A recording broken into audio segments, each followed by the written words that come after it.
Assalamualaikum warahmatullahi wabarakatuh. Pada kesempatan kali ini, saya akan membahas tentang isu gender dalam dakwah Islam. Isu gender dalam dakwah Islam merupakan salah satu persoalan yang banyak dibicarakan dalam kehidupan masyarakat saat ini. Di tengah perubahan sosial dan perkembangan zaman, peran laki-laki dan perempuan dalam dakwah seringkali dipahami secara berbeda.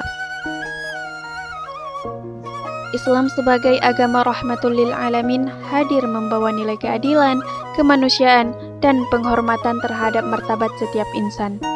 Melalui video ini, kita akan membahas isu gender dalam dakwah Islam dengan merujuk pada nilai-nilai Al-Quran dan hadis, serta bagaimana dakwah dapat disampaikan secara bijaksana. Isu gender dalam dakwah Islam berkaitan dengan bagaimana peran laki-laki dan perempuan dipahami dan ditempatkan dalam aktivitas dakwah. Dalam praktiknya, masih terdapat pandangan yang menganggap bahwa dakwah lebih dominan dilakukan oleh laki-laki, sementara peran perempuan seringkali dibatasi. Perbedaan pandangan ini kemudian memunculkan diskusi mengenai keadilan dan kesempatan dalam berdakwah. Isu gender bukan untuk mempertentangkan laki-laki dan perempuan, melainkan untuk memahami bagaimana dakwah dapat berjalan secara adil sesuai dengan nilai-nilai Islam. Al-Quran menegaskan bahwa kemuliaan manusia tidak ditentukan oleh jenis kelamin, melainkan oleh ketakwaan.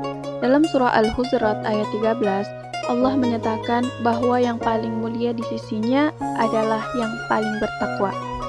Ayat ini menunjukkan bahwa laki-laki dan perempuan memiliki kedudukan yang setara sebagai hamba Allah. Oleh karena itu, dalam dakwah Islam, prinsip keadilan dan penghormatan terhadap peran keduanya harus dijadikan sebagai landasan utama. Selain Al-Quran, hadis Rasulullah SAW juga menjadi dasar penting dalam memahami isu gender dalam Islam. Rasulullah SAW menegaskan bahwa menuntut ilmu adalah kewajiban bagi setiap muslim. Dalam sejarah Islam, banyak perempuan yang berperan aktif sebagai pencari ilmu, penyampai hadis, dan pendakwah. Hal ini menunjukkan bahwa Islam membuka ruang partisipasi bagi laki-laki dan perempuan dalam dakwah. Perkembangan teknologi dan media sosial membawa perubahan besar dalam praktik dakwah. Saat ini, dakwah tidak hanya dilakukan di mimbar masjid, tetapi juga melalui berbagai platform digital.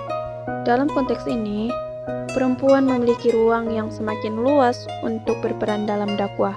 Namun, masih ditemukan narasi dakwah yang memandang peran perempuan secara terbatas. Oleh karena itu, dakwah di masa kini perlu disampaikan dengan pendekatan yang bijaksana, adil, dan sesuai dengan nilai-nilai Islam.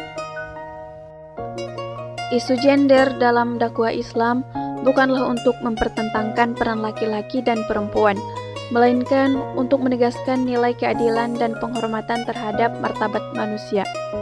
Al-Quran dan hadis telah memberikan landasan yang jelas bahwa setiap muslim memiliki tanggung jawab dalam menyampaikan kebaikan sesuai dengan kemampuan masing-masing. Mari jadikan dakwah sebagai ruang refleksi dan perbaikan bersama, agar nilai-nilai Islam dapat hadir membawa kedamaian dan kebaikan bagi seluruh umat. Demikianlah yang dapat saya sampaikan. Wabillahi taufiq wal hidayah. Wassalamualaikum warahmatullahi wabarakatuh.